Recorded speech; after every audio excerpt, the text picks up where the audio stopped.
solving mysteries in the night. Chasing shadows, finding answers, shining bright light. No one's left behind in the darkness, all alone. With a heart like a siren, she brings the lost ones home. Silent cries in the dark no longer have to be, for justice wheels keep turning, Granny on the beat. Broken voices find their power, call out hope again. When Granny's crime busters run, no victims left in vain. Bravery in her veins, truth she won't disguise. With a fire in her eyes, she's got nothing to deny. Granny fights for justice, never backs down from the call. For the voiceless and the missing, she'll stand tall. In a world full of shadows, she fights the unseen, a guardian of the truth in this wicked dream. Every story told brings her back to life. Granny's on the case, cutting through the lies. She guards the broken-hearted from a world that hides. With unwavering spirit, she wears no disguise. Searching for the lost pieces of a shattered life. Granny brings the dawn after a longest night.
Hello, everybody.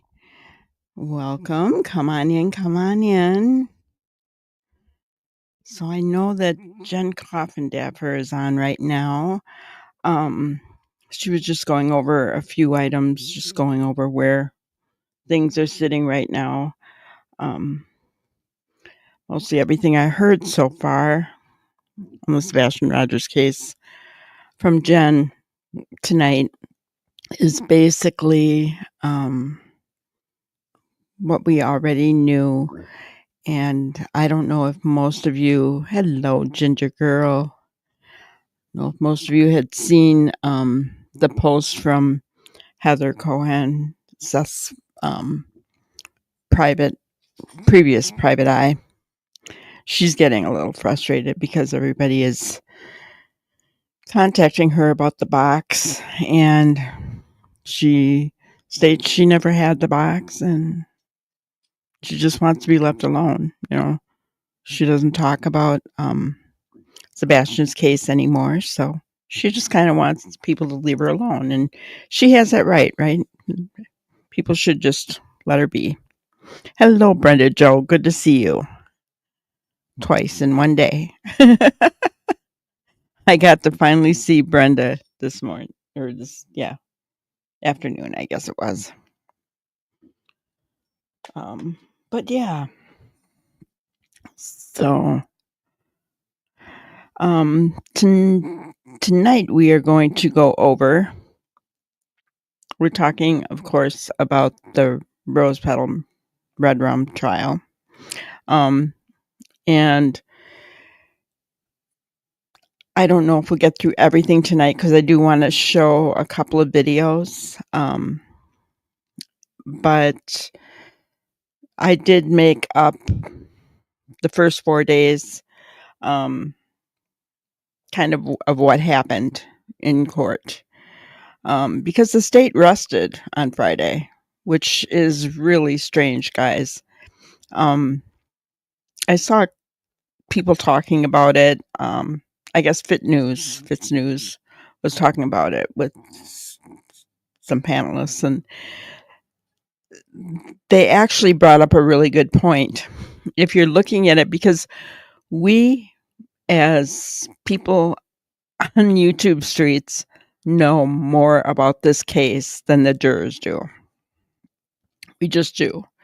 Because it wasn't brought in that Christina Parcell was guilty of sexual exploitation and prostitution. So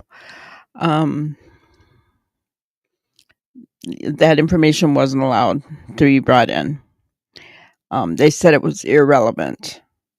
Well, I don't know that I necessarily agree with that, but I'm not the judge. So, hi, Cheryl. Good to see you.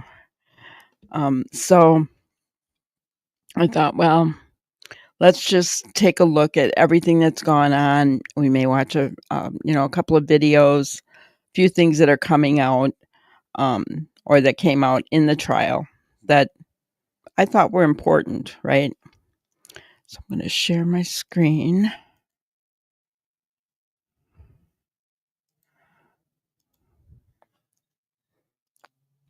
Okay. So the state, I'm not really going to play that. I didn't feel like,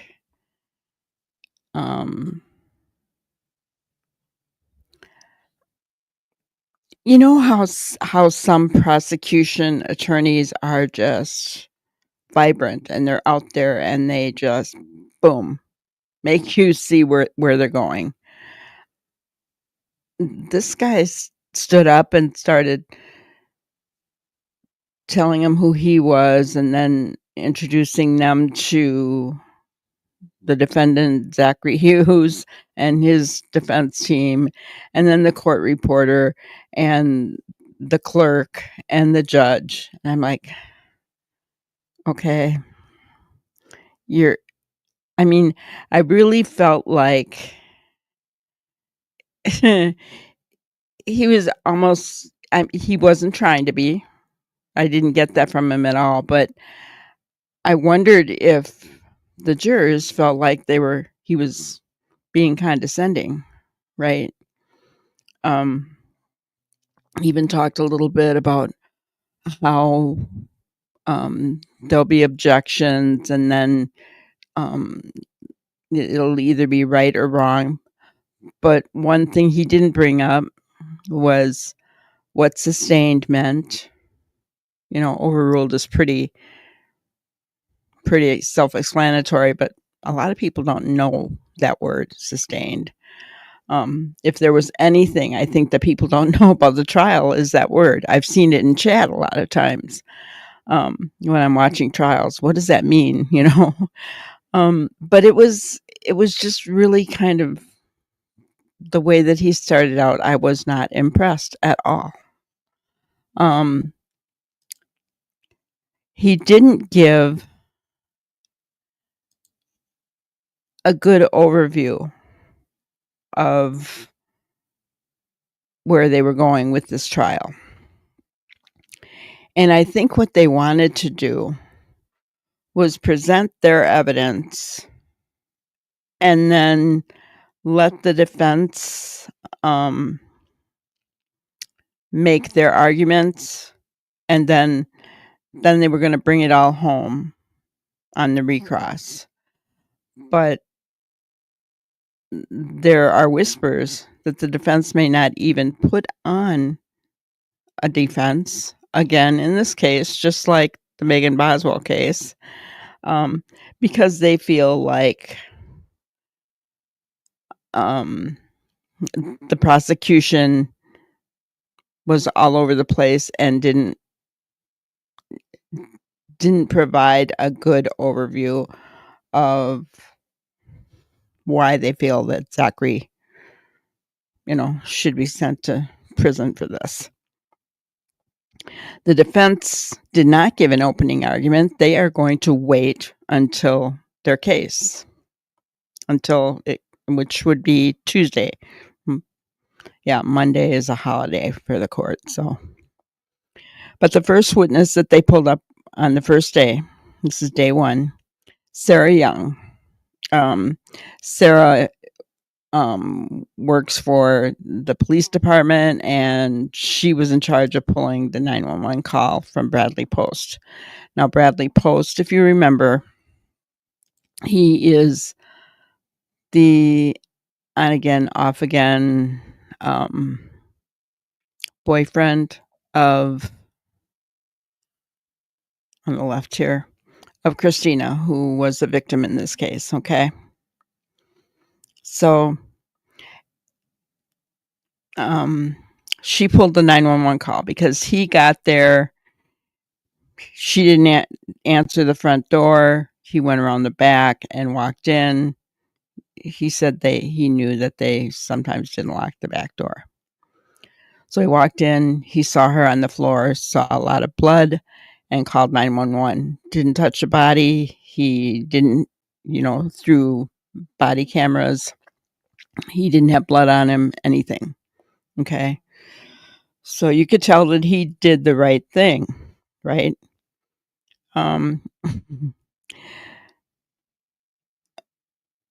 So that's the boyfriend, but he was also involved in this essay of Christina and John had a daughter together, and Christina was essaying their daughter along with Bradley Post and taking videos. Not good. Okay. So she pulled the 911 call. We got to hear that. And then the second witness was Bradley, who gave details of finding Christina, explaining how he found her, how she had left in the morning to go to a job interview, and it was supposed to be at the Valley Park Animal Hospital, but he called her to make sure she was awake, and he talked to her on her way there. And then afterwards, he tried to call her, and she didn't answer. And he kept trying. She didn't answer, so that's when he went over there, and then he found her. Okay. So you have that, and you have Bradley sitting there in his orange jumpsuit. Okay. Now,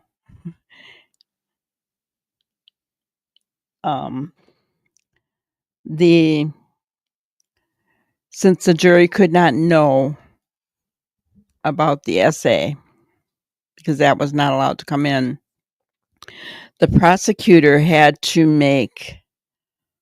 be very careful about what he said. But it did come out that he was in jail. There was 9 counts against him, but they didn't say what the counts were. Okay. Now think about this as a jury sitting there. They see this guy in an orange jumpsuit, and pretty much everybody knows what that means, right? I mean, they do. They know what that means. But they're not being told why he's sitting there. But this is part of a red rum trial for his fiance. They had to have been very, very confused, in my opinion. When you're not allowed to give any explanation, I think that, yes, he was setting the stage that he's the one that found her. That's what his testimony was for. He was the one that found her. They'd been together on and off for 6 years, I believe. He did know her daughter. But the prosecutor had to be very, very careful with what he was asking him, because he couldn't lead into the essay involvement. So this case really is weird. Touchy case. I can't even explain my thinking on it, honestly. But let's see. I wanted to take a look at his testimony, a little bit of it. And I said before, she has a type.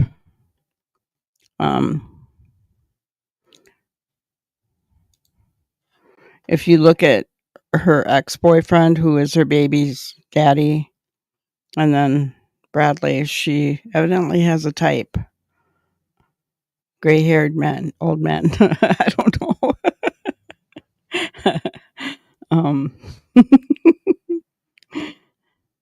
But let's go ahead and listen to what he has to say here. The victim in this case, Christina Parcell. Yes. How do you know her? We dated and were engaged on and off about 6 years. And about when did y'all start dating? 2016. And in 2016, where were y'all living? I was living at my house in Rivoli Lane. She was living in her house or apartment. I don't remember what she had at the time. And does Christina have a daughter? Yes. And what is her name? Aida Mello. And did you get to know Aida Mello? Yes. And do you know who the father Yes. of Aida is? Yes. And who is that? John Mello.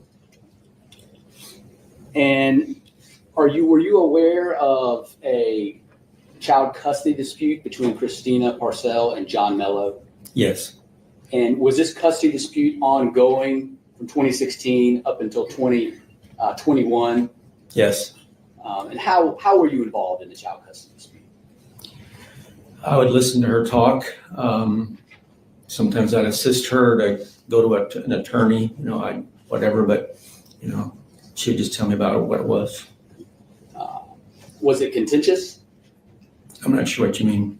Was there a lot going on in it? Yes. Was John Mello fighting very hard from his perspective? Yes. And Christina was fighting as well? Yes. Now, do you know where Christina was living on October 13th, 2021? On Canebrake Drive. Is that 122 Canebrake? Yes. And do you know who was living at that house at that time? Yes. Who was living there? Her sister and her daughter and her. Okay, and what is her sister's name? Tina. Tina Parcell? Yes. And did you have the occasion to go to that house? Yes. And would Christina Parcell go to your house on Rivoli Lane? Yes, sometimes. And what kind of car was Christina driving at that time? Lexus. And who owned that car? It was mine. All right. Did you offer her to be able to drive that car? Yes. And did Christina Parcell have a cell phone? Yes. And did you assist her with the payments on that cell phone? She had actually 2 cell phones. She had her own sometimes and mine also. Yes. Did y'all communicate Yes. between those 2 phones? Do you know about when Christina moved to Canebrake? I would have to think about it. I'm thinking maybe April, May, somewhere in that time frame. And did you have the occasion, as part of the child custody dispute, did Christina Parcell have to go to Italy? Yes. And do you know the circumstances surrounding why she would have to go to Italy to get her child? Can you tell the jury what your understanding of those circumstances were? Mr. Mello kidnapped the daughter and left the country. And do you know about when that was? If you can't remember, it's not. It was probably 6 months before April. Okay. Whatever that works out to be. Okay, and as a result of that, what did Christina do when Aida moved to Italy with John Mello? She found out where he was located. She contacted her congressman and the State Department and the FBI. And did she attempt to obtain the return of Aida back to the United States? Yes, How did she do that? through the State Department. I think it was the Hague Agreement.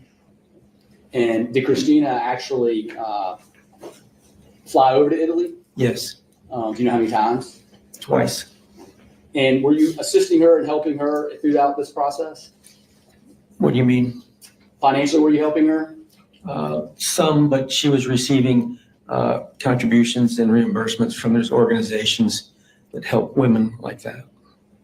Women obtaining the return of their children who've been That's correct. taken abroad. Yes. And so did you emotionally support her? Are you involved? Did she tell you what's going on? Yes. And so do you remember did Christina ever get the return of her daughter? Yes. Do you remember when that was? April, May timeframe of the year. Of 2021? Yes. I'm going to take you back to October 13th of 2021. Do you remember that day? I do. Can you tell us what you did that day starting in the morning? Well, she had a job interview and She is Christina Parcells? yes, Christina Parcell had a job interview. Typically, when she had something critical, I would call and try to make sure she was up. And she was. And then when she was driving to the interview, she called me and we talked for a while. And then she was a couple minutes from her interview, and so she hung up. As far as you know, did she go to that interview? Yes. And then when she was at that interview, what did you do? Generic things, common things around the house. Had to clean up and do laundry and dishes and things like that. Okay. So Ginger said, I object to the child custody issue coming in because the defense can't talk about the abuse which was causing the dispute. The father did not kidnap the child. So sad. I think that the custody issue, well, yeah, I see your point, but I think they wanted to bring up, because they're saying that she was red-rummed because of a child custody issue. And it was obvious. I mean, she was getting, hello, K9. She was getting funds from various charities and things that help women when their children are taken out of the country. So it was obvious, and she had traveled to Italy herself a couple of times. So it was obvious that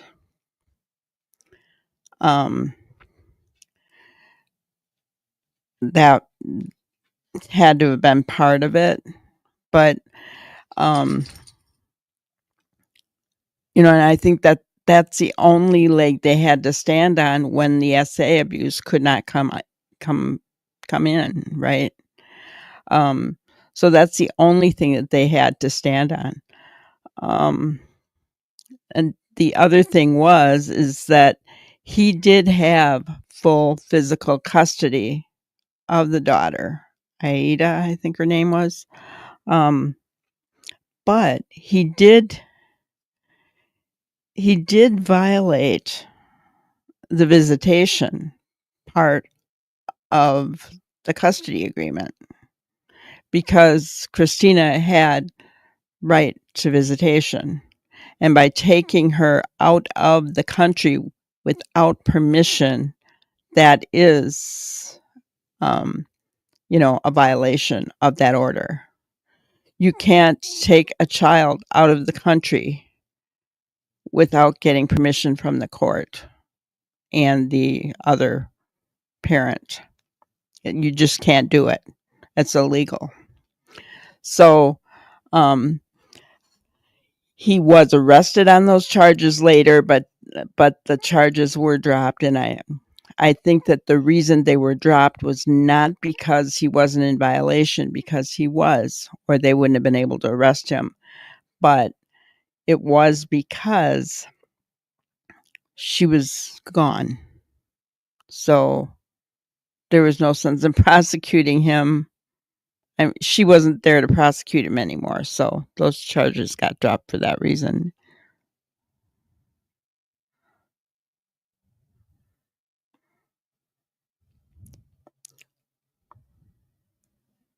Only visitation. That's right. She didn't have full custody, but she had the right to have visitation. And he interfered with that by taking her out of the country. You cannot leave the country with a child without a court order. I mean, to move out of to another country without a court order. You can't even move to another state without a court order. In the United States, that's the law.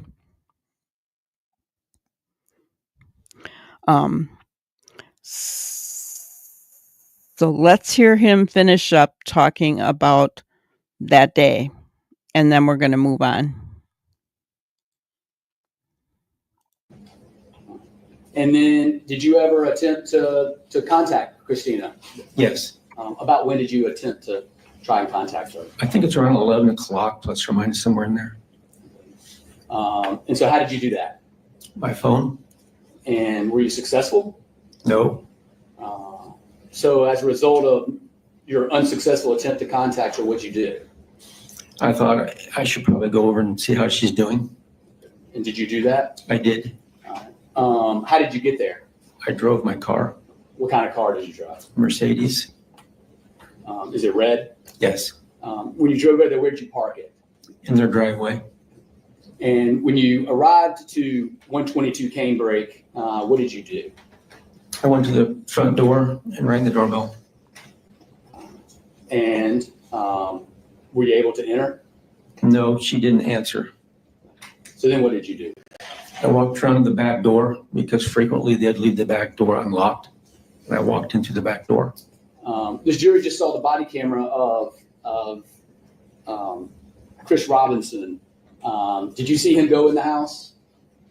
See who? Deputy Chris Robinson, the officer who you spoke to, the first person you spoke to on scene. I may have, but I don't recall who he was because there were several people And there. the door that he used, was it the door that you used to enter? Do you know what door he used? I think they went through the front door. No, they might have gone to the back door. That's right. And is that the door that you used to enter Yes. the house? Yes. Okay. So you did enter the house? Right. Again, I'm not sure whether it was the front door or the back door that they entered. And so what did you do when you walked inside the house? It was dark, quiet, and so I walked back to down the hallway to see if she was in the bathroom or the shower, and it was all dark. And I looked on the floor, and right at the entrance of the living room and off that hallway, there were petals from like a rose. And as I looked into the room, and I saw her on her back. And when you saw her on her back, was there a lot of blood around the room? Yes. What did you do? I walked over and yelled at her and then called 911. And when you called 911, what were you requesting? I told them who I was and where I was, and we needed, I guess, an ambulance or and the police assistance.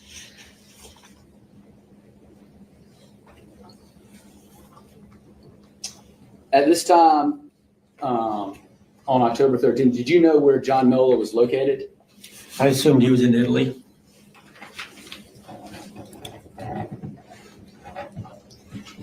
All right. Mr. Post, I'm going to show you some envelopes. I'm going to refer you sort of back to around June of that same year, 2021. And I'm going to show you some envelopes and ask you if you recognize these envelopes. Okay. So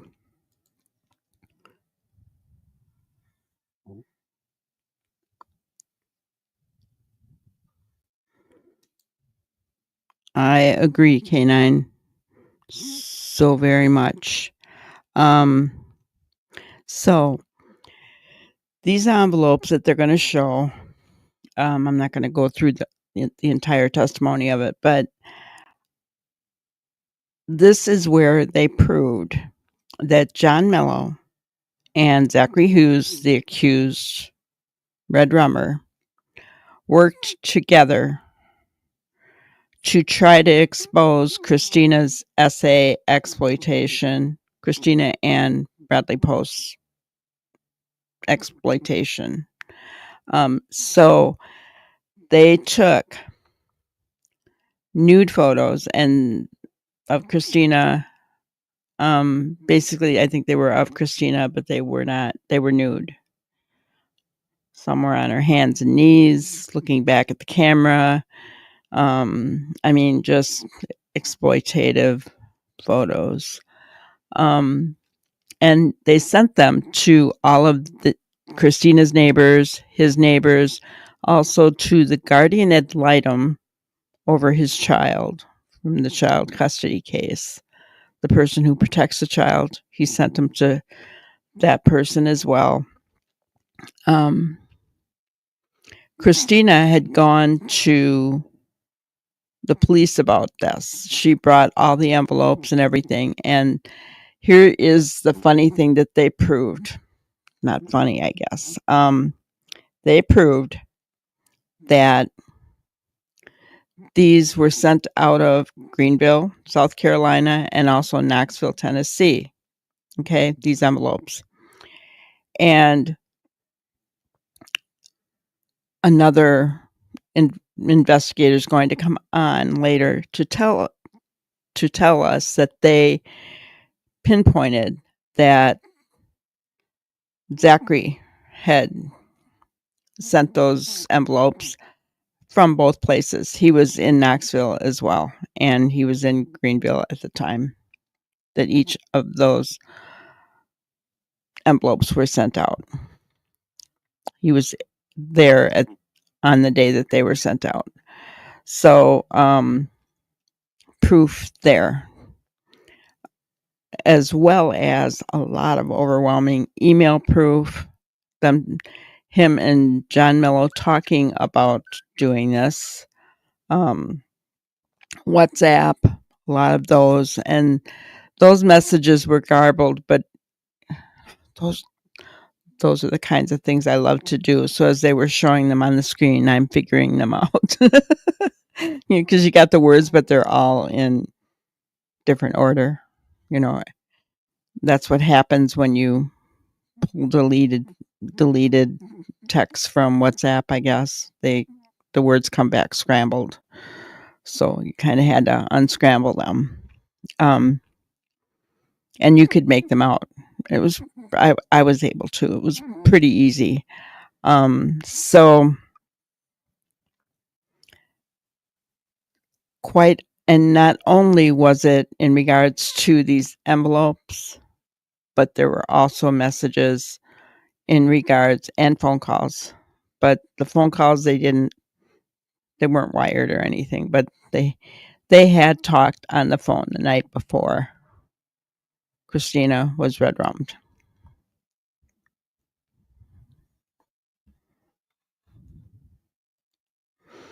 They should have let the daughter's abuse to be known. Yes, I agree. I think how, in my opinion, in this case, how is the jury going to make an informed decision, right, without having all the facts? They see this guy sitting up there in his orange jumpsuit, knowing he has 9 charges, but they don't know what those charges are, guys. I mean, come on. I just think it's very unfair to the jury that did not come in. I think that everything should have been laid out on the table, 100%. That's my opinion. I just feel like you're doing the jury an injustice because I believe it is related. It's all related to this case and to why John Mello and Zachary plotted this. I'm just surprised so far that John Mello hasn't been charged yet, but I think it's going to be like the Markell trial. They'll charge him after this one. But the prosecution, in my opinion, is not doing a good job. As good a job as they could. They needed to really lay this all out in methodical order and explain why they were doing so, piece it all together so that the jury could understand where they were going with this. And they weren't. They didn't. They just got up there and asked this guy about, everybody a bunch of questions, but it was all like random pieces of information, which you and I can glean because we know the backstory, but they don't know the backstory. And that's what's really sad. Right? So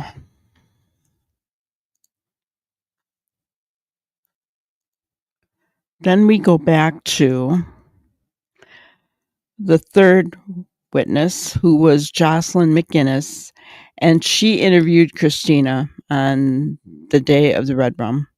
She was the one that interviewed her for a position as vet tech, Valley Park Animal Hospital. Christina was already a vet tech, but she was only part-time. This position would have been full-time. Okay.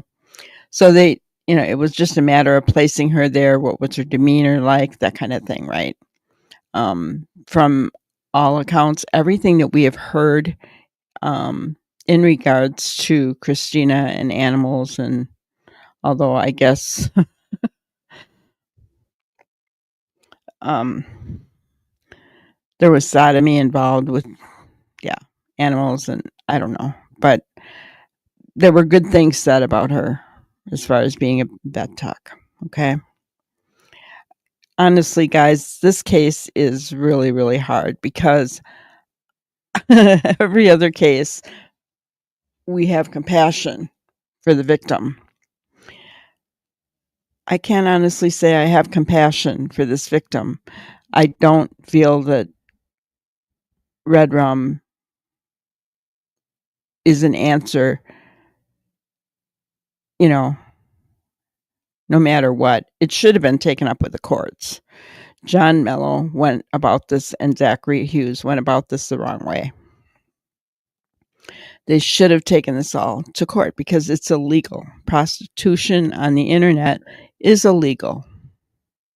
And they could have turned her in for that.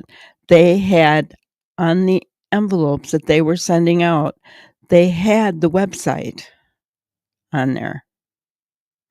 And they had the name she was going by, Sweet Caroline, last name Warren. So, and they were calling her that in that correspondence. So, I just really feel like that they should have, I don't know, maybe John Mello thought that they weren't listening to him. I don't know. But he had all this information, right? You'd think that if he had taken it to the police, somebody would have listened. But the problem is that Christina went to the police before them. And the police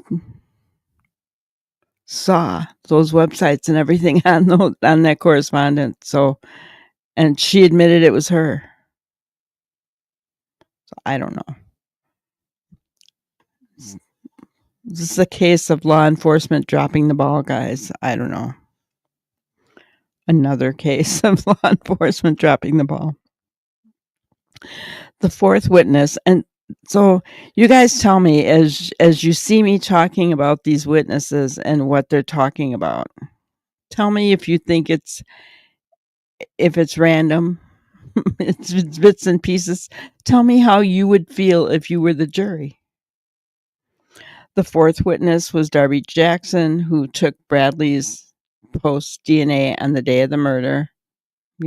Oh, I'm supposed to say that word. On the day of the red rum.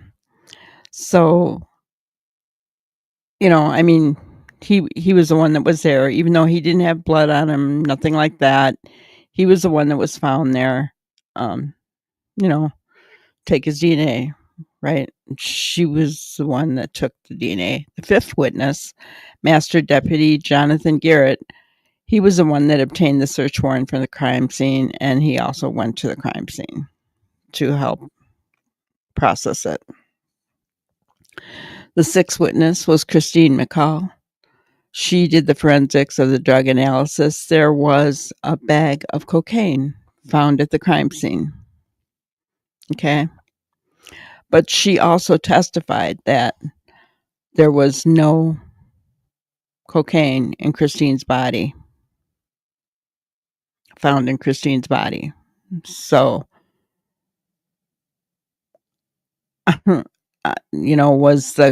was the cocaine used when they were doing their sexual exploits? Did Bradley bring it with him and forgot he left it on the counter? I mean, I don't know, right? Here's the other thing, guys. I realize that this is just a couple of years later, but in my opinion, Bradley Post did not look upset at all. She was wearing the engagement ring at the time that she died. So they must have been together. He didn't look, even in the body cam footage, he didn't look upset at all.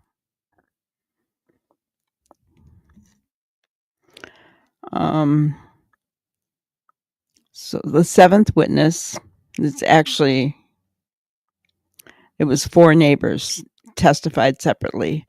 And all they did was testify about giving law enforcement security cam footage or ring camera footage on that day to show that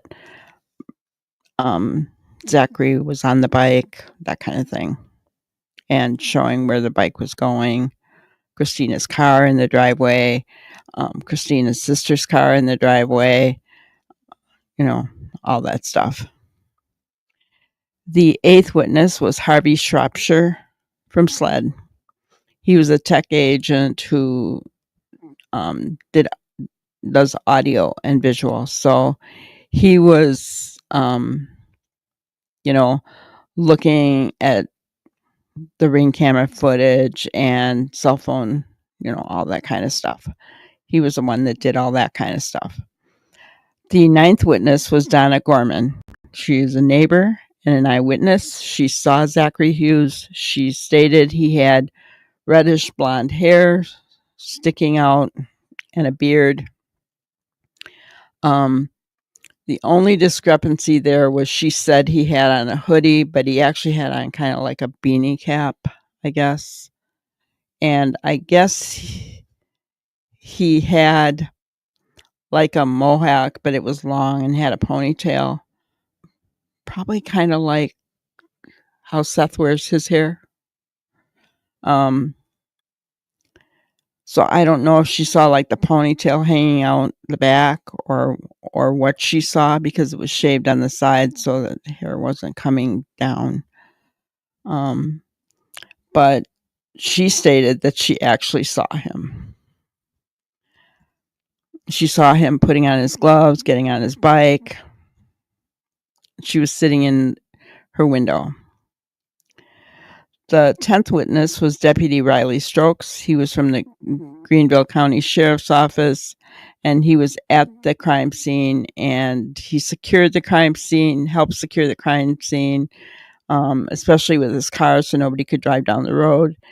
And he started canvassing. He was in charge of canvassing the neighborhood for the ring cams and all that other stuff. So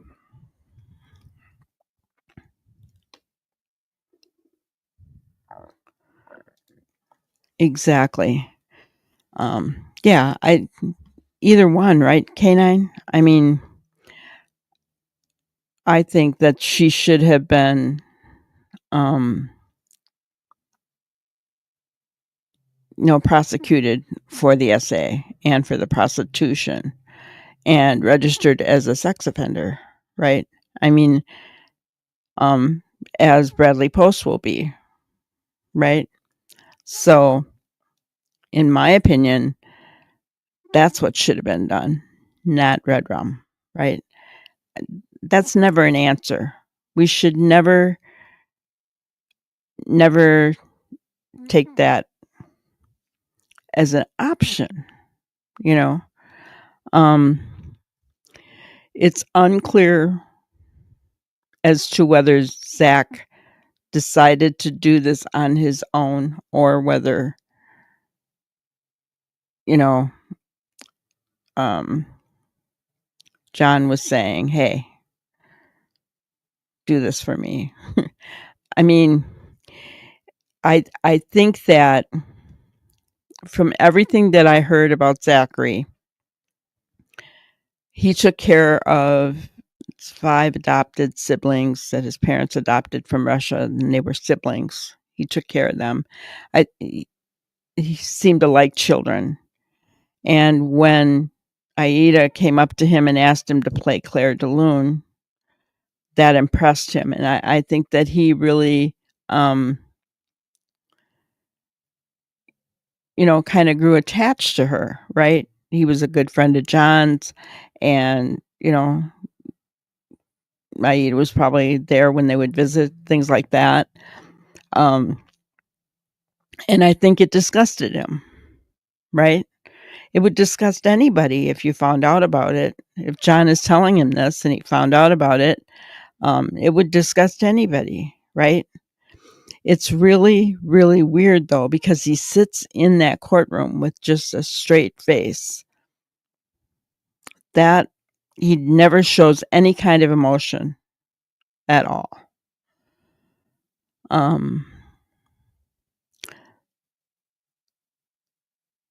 And, we know that psychopaths don't show any kind of emotion. His facial expressions do not change in court. He sits there just same face throughout the whole thing. And I mean, I know he's guilty or he's innocent until proven guilty in this trial, right? But it's very scary if he decided to do this on his own for his friend's daughter. I don't know. It's just something's very off there. Another failure of family court. Absolutely. I mean, the guardian ad litem was sent those photos, Ginger. Right? I mean, what did she do about him?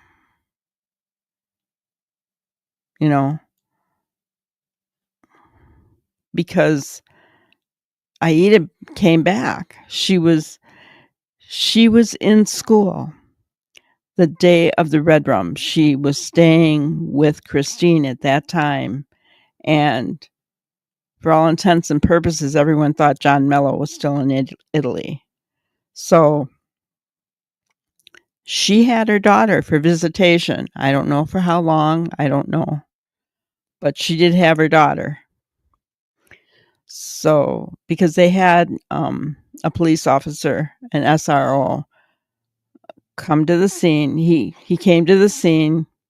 He wanted to, because they didn't know where this red rummer was, right? There's a red rummer on the loose. And so he wanted to make sure that schools were safe, notified, whatever. And then he found out while he was there that her daughter was in school. So he called the school, told them to keep the daughter there. And then he went to the school himself. So that school resource officer went above and beyond. He really did. I mean, he didn't even have to go to this crime scene, right? So let's look at day 2. The first witness was Kaylin Ford, who was in charge of the primary crime scene. He was the investigator for that at Christina's house. Went through it, talked about how the body had been dragged, that it happened on or near the couch, and talked about the roses. Here's something that really bothers me, guys, because we talked about those roses, right? And off to the right of the screen that you're not seeing is where the couch is, okay? And just shy of where all the blood was, which I'm not going to show you guys. I'm going to gross you out. But they're still saying these were placed. And I'm sorry, I don't see it. I think law enforcement is wrong here. I think that she grabbed the roses, and was trying to hit him with them. And I think that's why there wasn't a lot of DNA under her fingernails from Zachary, but there was some. Okay.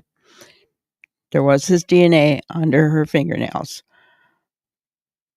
but it wasn't what you would think. And I think that's because she was trying to hit him with these roses. That's my opinion. I don't know why law enforcement didn't come up with that when this isn't a stage scene. And even the medical examiner said that she didn't feel that it was staged, that it was a ritual.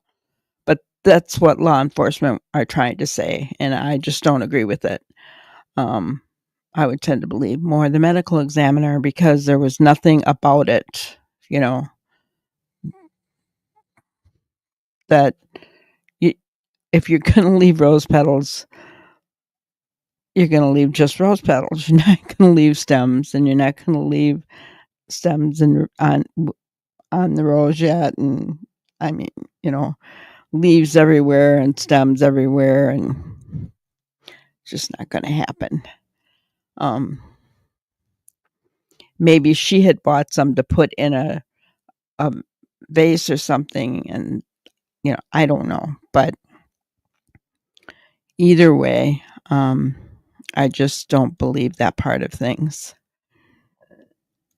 So the second witness was Eric Turner, who was a deputy sheriff, the SRO, and that's the one that I was telling you about, that had been there. He was there within minutes and went and stayed at the school with Aida.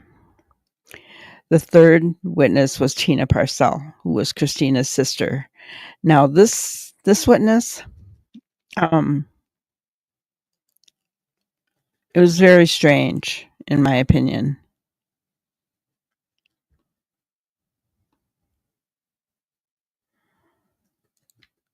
It should have issued supervised visitation only. Yeah. Well, I mean, isn't an essay, I would think that that'd be enough to take the child away completely. I mean, the guardian ad litem had that information. It doesn't take law enforcement long to find out if a photograph is messed with, right? They have the ability to do that. I don't know. She didn't do her job. Sorry.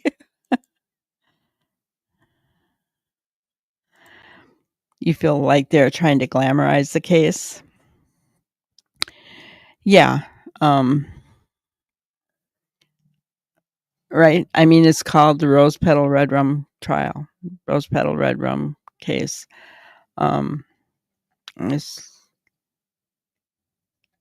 Law and Crime, I think, call it Twisted something. Twisted something, and it's twisted, that's for sure. Yeah, to me, it's not ritualistic. Those rose petals were not, but now they've become a big part of the case because law enforcement put it there, and they really didn't have anything to do with her red rum, honestly. Because they were everywhere. Some landed in her purse. I mean, if somebody's gonna spread rose petals, right, they're gonna put them where they want them. They're not gonna just throw them everywhere. They're not gonna throw stems and leaves. It just makes sense. But anyway, getting back to Christina's sister,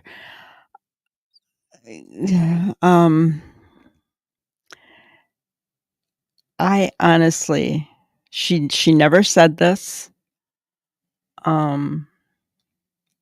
She talked about how she knew about the custody battle, right?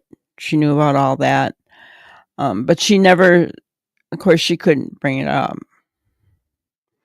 But she never said that, there was anything wrong. She did talk about how she knew about the envelopes and all that other stuff. Yeah, exactly, Ginger. The sister just came on to make the father of the child look bad and the victim look good, basically. But here's what I found very, very strange. You've got a sister who lives in the house with her, allegedly doesn't know about the essay, right? But it was a 3-bedroom home, and she is the one that offered Christina and Aida to come live with her. Excuse me.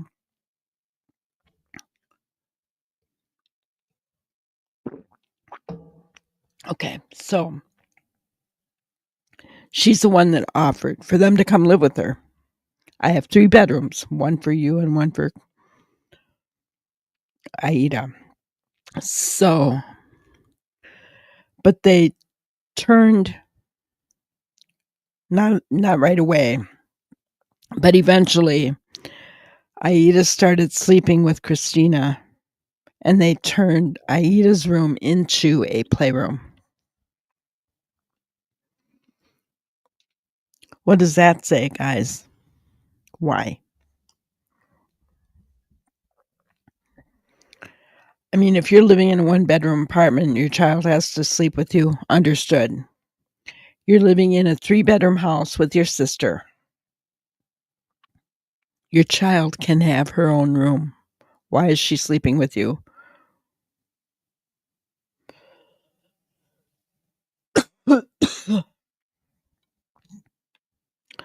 I mean, that's a really good question. Okay. The 4th witness was Michael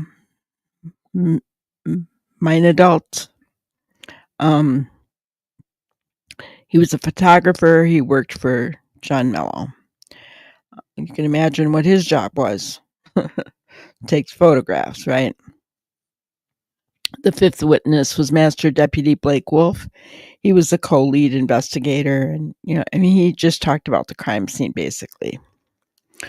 The 6th witness was recall of Kaylin Ford, the crime scene investigation at Zachary Hughes' home. He explained that they found the bike in a garage. There were other bikes like hanging up, but the garage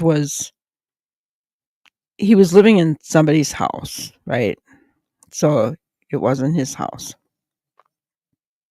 And The garage, I mean, other than to pull in and out of the garage, was really, I guess, from the sounds of it, unused. And there was a lot of spider webs and, dirt and everything all over everything. But that bike was turned upside down, resting on its handlebars in the seat, right? And the investigator said it was clean, totally clean. But they put Blue Star on it, and it showed traces of blood. So they took it on the handlebars, on the seat. I forget where else. So they took swabs of those. There was a box in his room under his bed, I think, that had various knives and sheaths in it. There was they found part of the clothing, the black hoodie with the gray insets that matched the guy on the bike in the video. So a lot of things were found. They matched his truck because they had already put, they had taken still pics from traffic cameras of his truck driving down the road with that black bike in the back of it on the same day of the red rum. So they had a lot of evidence, guys. They really, so in that respect, law enforcement did a good job. The seventh witness was Sergeant Allison Wright. She was a forensics field training officer. She processed Zach's truck using the Blue Star, and there was illumination on it. Yes. So it just kind of went along with Kaylin Ford talking about the crime scene investigation at Zachary Hughes. The eighth witness, Vanessa Cromwell, was the guardian ad litem for Christina and John Mellow's daughter, and she was appointed in August of 2020. She was the last witness of the day. Not a whole lot of information from her. But what do you think, guys? If you're the jury, what are your thoughts? What are you thinking? Are you getting a clear picture, or is that hard to tell because you have the backstory? To me, I'm looking at all these witnesses come on.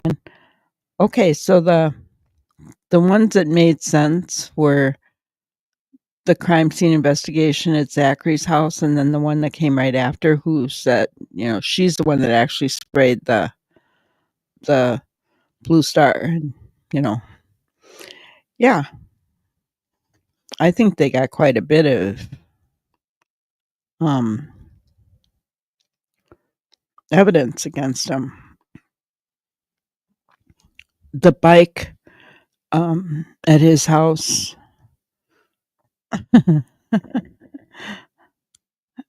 that was a smoking gun, along with, it doesn't matter how much DNA is found under the fingernails. What matters is that I think that she tried to fight back, I think, by the roses. When they were finally out of her hand, it was too late. I mean, the medical examiner said there was 35 wounds. 31 that actually penetrated. Others were gouges, right? But the location of those, one was right directly into her lung. So is it she and that is known with stabbings. If they can get incapacitated depending on where the hits are pretty doggone quickly, right? Yeah, he better have a knock it out of the park defense. But we don't know. Is so Fitz News said that they heard the defense talking, and that's what they were whispering and saying. Which shame on them for repeating something that was being whispered in the courtroom. Um, I guess if you're a reporter, anything goes. But I don't know. I don't know if I would repeat that. But he did. I watched them this morning, and they said that he, they're whispering. I don't even know if we'll put on a case. So they'll have a 4-day weekend, right? They'll have a 4-day weekend, guys, to decide if they really want to put on a defense. So I don't know. Let's see. So day 3, the first witness was investigator Daniel Bevel, and he had met with Christine about the nude photos that were in the mail. And they were dated on July 8th, 2021. Okay. So he's the one that had met with her. She took him to the police. Okay. She's pretty brave because at that point they probably could have arrested her, in my opinion. So he talked about that. So the police department was already aware of this. The second witness was Michael Nicholson, who was the U.S. Postal Inspector, and he was at that meeting, because they were all talking about the legitimacy. Because here's the thing: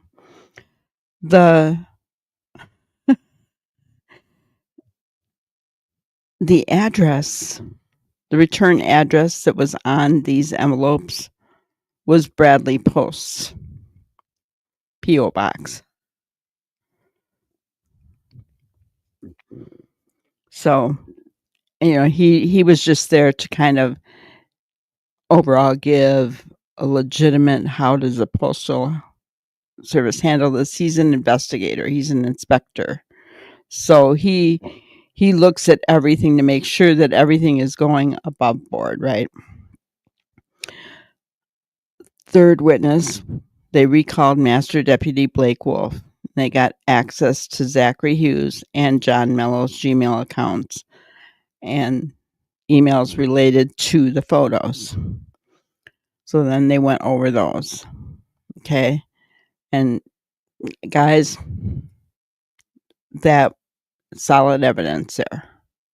They were talking back and forth about how they were doing this. No question at all. Fourth witness was Charlie Cunningham, the investigator. He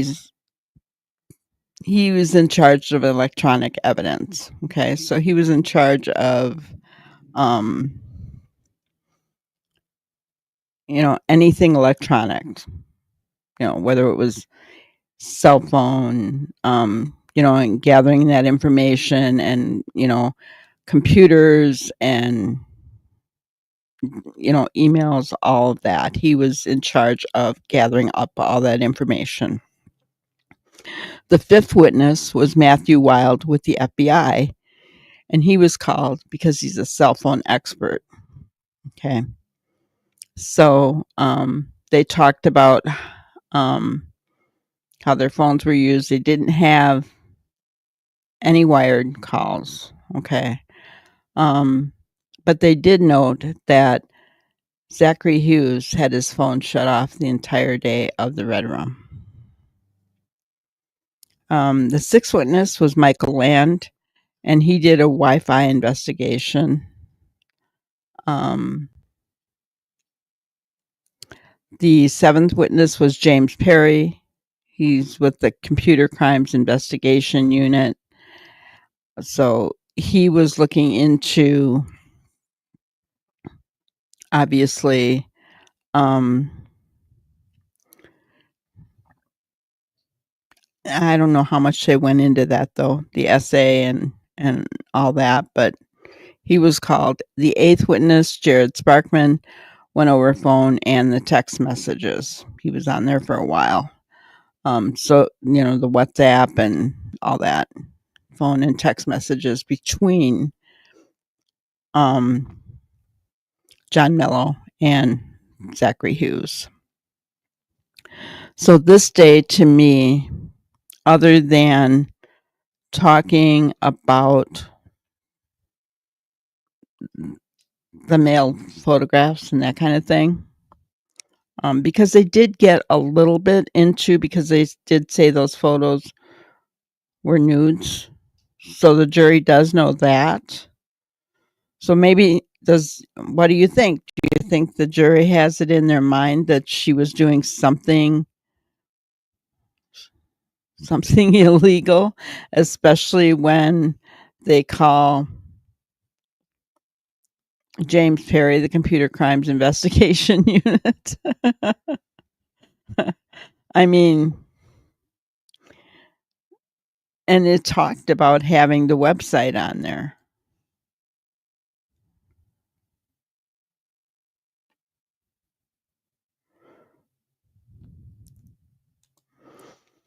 I was a bit surprised that he had to get advice from his parents on if he should take the stand in his defense, so we won't know until Tuesday. Yeah. This guy, and this is the way that he looked. I think this might be his mugshot. So he did have the beard that the eyewitness saw, but what you can't see is in the back of his head, he had a ponytail that hung down. And it kind of reminds me of the way that Seth Rogers' hair is done. Is that something? I think it's ugly, but that's just me. That's just this old granny, but I don't know.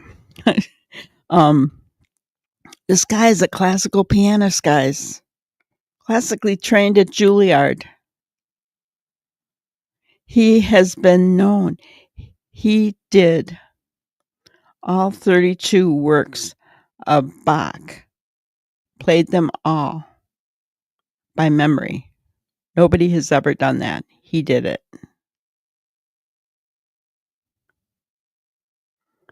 This guy, I don't know.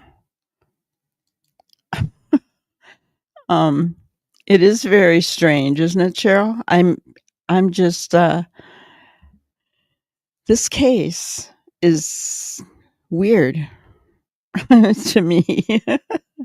You've got a victim who I wouldn't have cared to know. I wouldn't have wanted her around any children. Any children. Doesn't matter who they were. Any precious babies. Any. And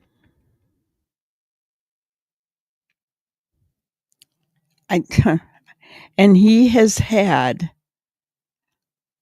his whole side of the courtroom. There's been people there to support him every single day of the trial so far. And quite a number of them, people are saying.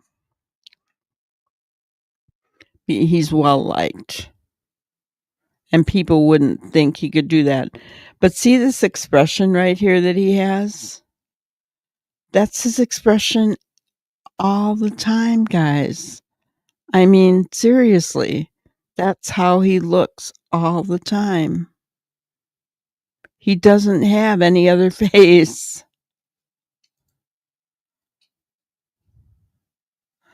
Oh, yeah. Yeah, I forgot about the animals canine. Yeah.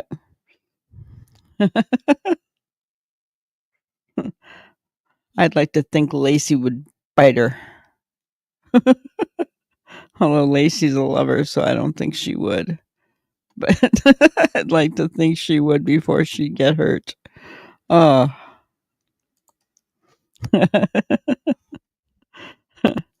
um so let's finish up with day 4.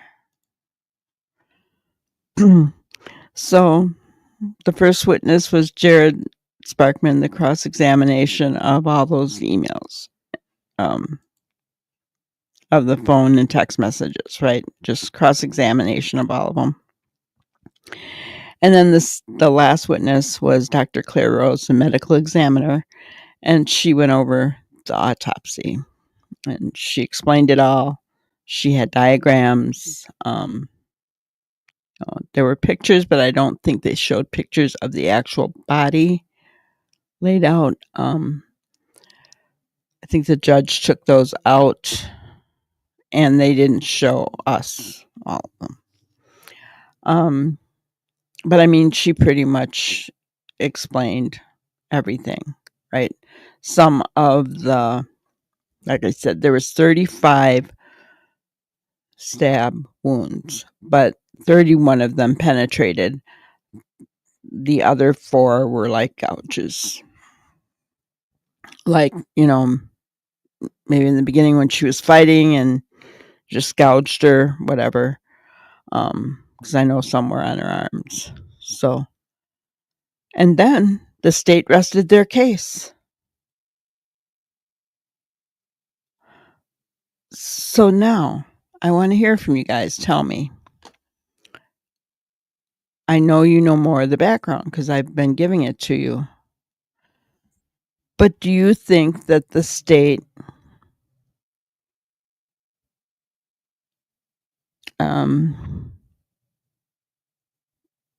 represented their case well?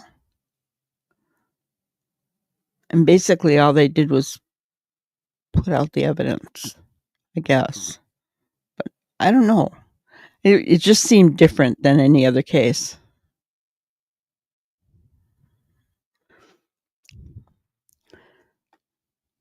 Does the victim have any connections to wealthy people who purchase child photos? I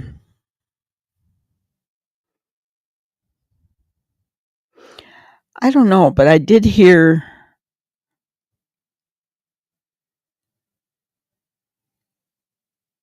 I think one of the police officers say that a man had contacted them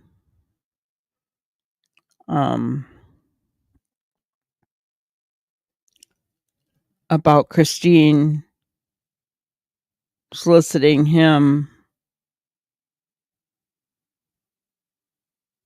for her services, and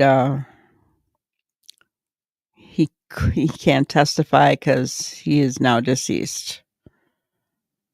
But I don't know how they could have brought that up anyway. See, they brought up parts of it, right? They brought up because of those photos. They let those photos in. So why didn't they let the whole doggone thing in, guys? That's what I don't understand. The photos were nude photos. The judge let that come in. And they were depictions of her that were very, all I'll say is one said that her on her hands and knees with her head looking back provocatively into the camera. You can kind of guess from there, get a visual from there. So I don't know. What do you think, guys? Do you think the state provided enough information and provided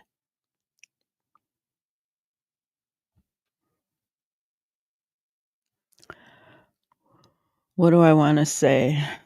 A story to the jury so that they have a reason to convict this man, because that's what they have to do. They have to prove it.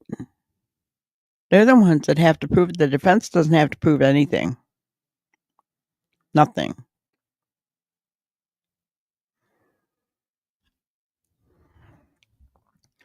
I'm a little confused. I think that they have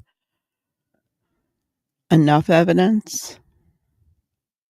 I just think it's wrong that the judge kept out the essay information.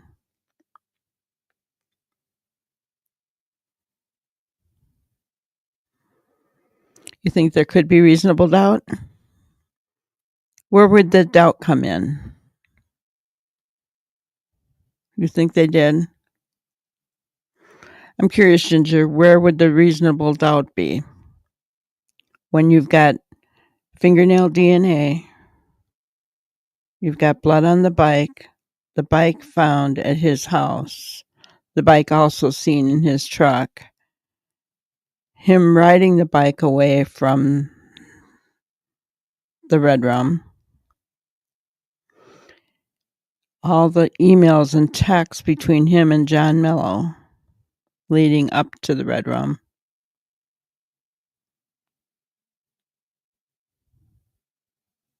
Where does the doubt come in there, I guess, is what I'm asking.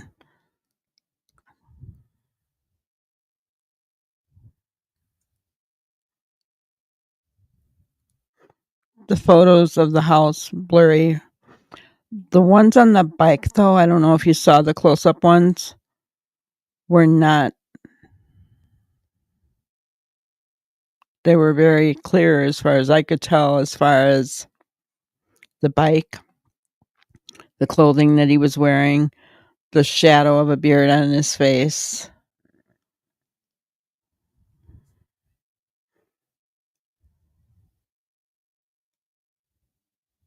But the biggest thing is the DNA and the blood on the bike.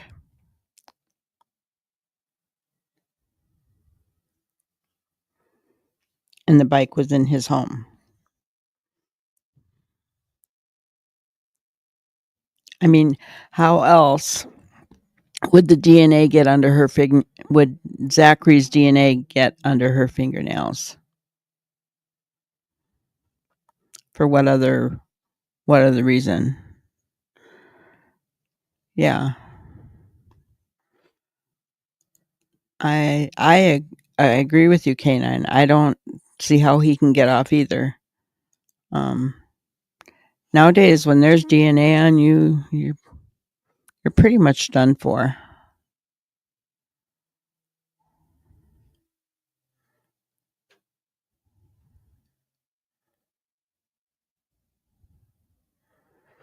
And I mean, I agree that the pictures of him on his bike riding doesn't necessarily speak to that it's him, but the fact that they found the same clothes at his house that the bicyclist was wearing along with the bicycle, that's pretty damning evidence. You're just going to play devil's advocate. Do you like him or something?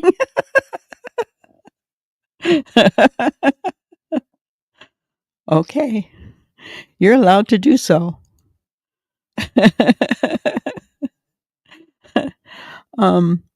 So Tuesday is going to be really interesting, guys, because we're going to find out if the defense is going to put on a defense. I mean, they haven't even given an opening argument yet.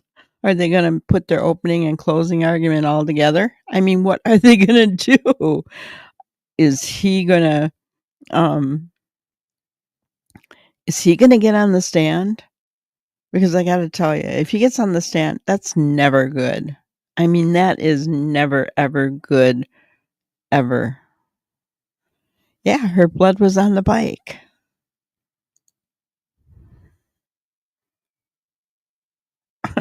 Yes. So, I mean, I think he's done for. I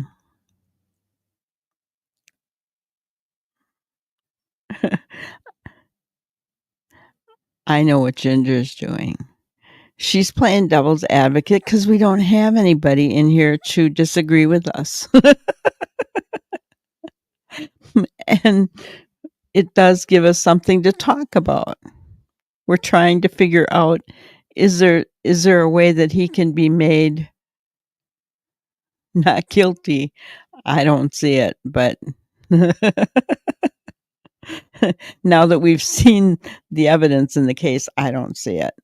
I mean, my first thought when I saw this, a classical pianist, a red rummer? I don't think so. But now that I've seen the evidence, I mean, I still find it shocking that he would do this. But when I've watched him throughout this trial and in these videos, guys, his face doesn't change.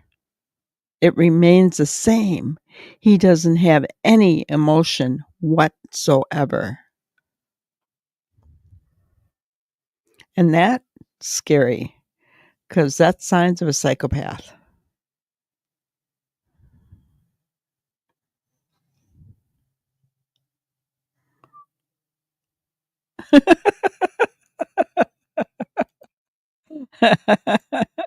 He might be able to appeal because they didn't allow the full well, the defense didn't want it in, from what I hear.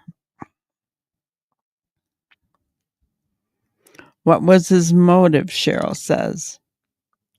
That is a good question, Cheryl. But they don't have to prove motive, but that's a really good question because juries want to know that, don't they? We want to know that, right? What was his motive?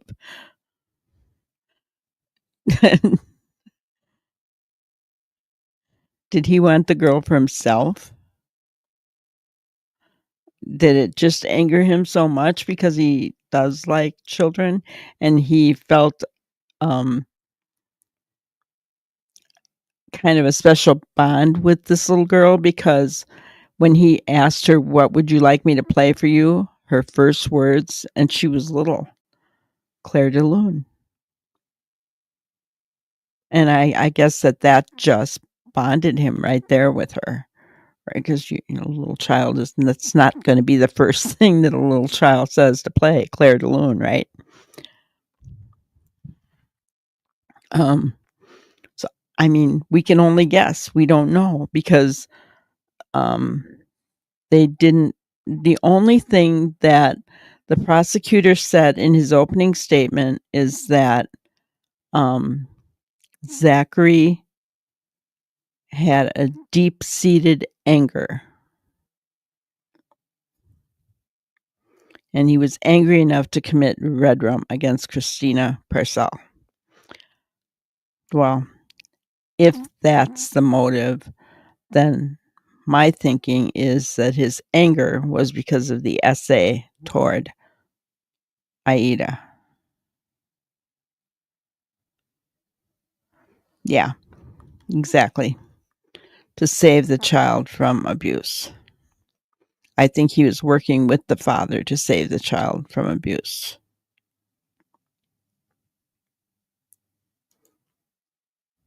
But the jury doesn't know that.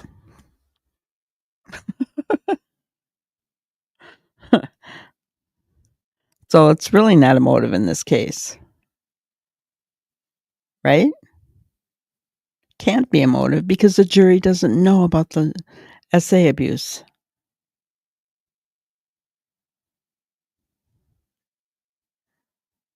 And my only hope and prayer now is that child gets placed with someone, whoever it is, whether it's relative, that will make sure she has a good life and all the therapy she needs going forward because she's going to need a lot of it. Yes, he was friends with the father.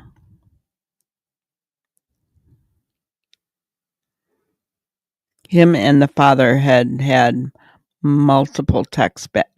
They saw each other a lot. He went to Italy. I mean, they spent a lot of time together, but they also had multiple text messages and emails and everything back and forth about the pictures, the nude pictures sent to all the neighbors and the guardian ad litem, and about the bedroom as well. So I think it's only a matter of time, and John Mello, the father, will be charged as well.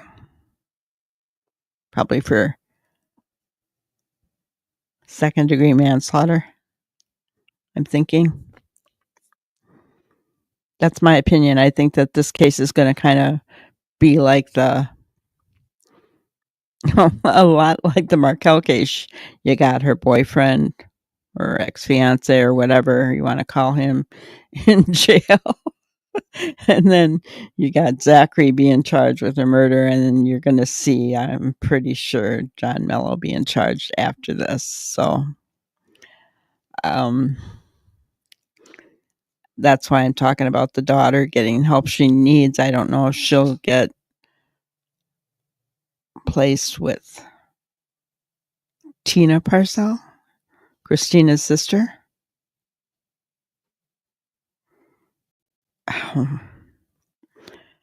I hope she was involved in this essay because she didn't turn her phone over. So we don't know if she was involved at all, guys. And that's a scary thought. If that little girl gets turned over to her. That is a really scary thought, guys.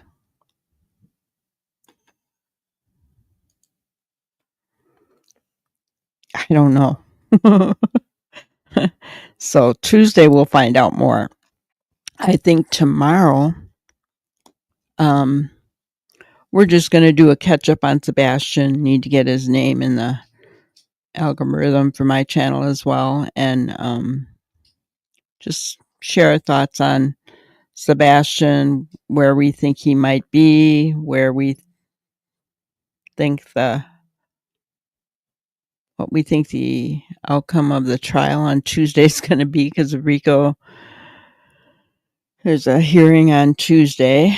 It's going to be all kinds of stuff coming up, I think, Tuesday or Wednesday, I think. It's going to be quite a bit going on there.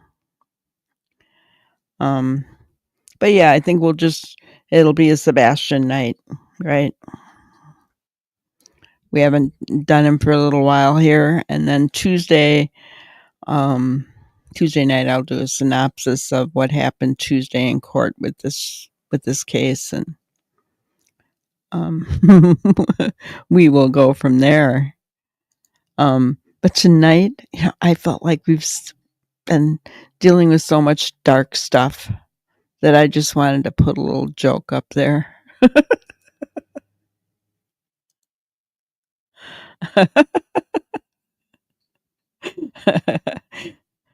My Saturday was going pretty well until I realized it was Sunday.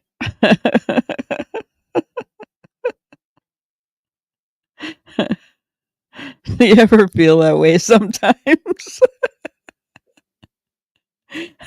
I know I used to feel like that when I was working. It was like, oh no,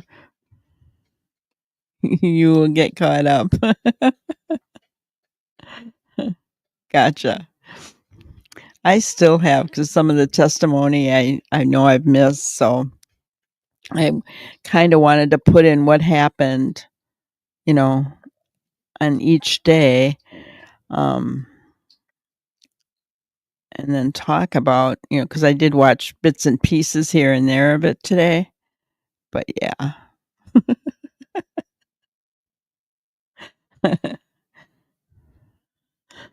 So I thought I'd share something funny today. You can relate. Yeah. It seems like once you're retired, you have to think about the day, what day it is. You have to literally think about it, right? I mean, when you're working, you know, I know, and my goodness, the last half year of working was really getting hard for me because my ears had gotten so bad. I got one of those sonic alarms. Have you guys ever heard of those? And I still couldn't hear it. But it also had the thing that comes out and you put it underneath your pillow and it vibrates, shakes the bed pretty bad. At the same time, the alarm is screaming.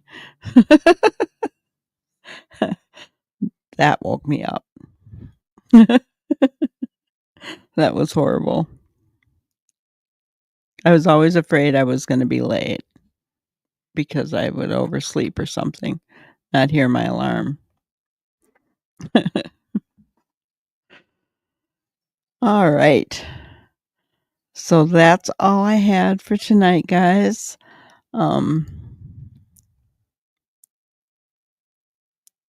You really hate groundhogs. I shoveled snow today too, Ginger. I had to shovel our porches, and I was a little bit dizzy. I think my Meniere's disease. That was not fun.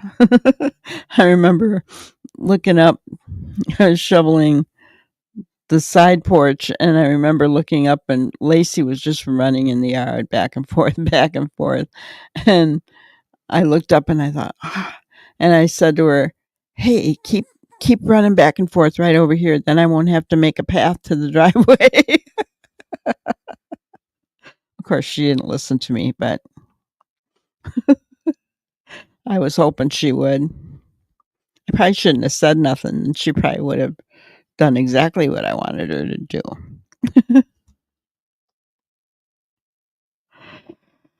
All right. Well, I hope you guys have a good night.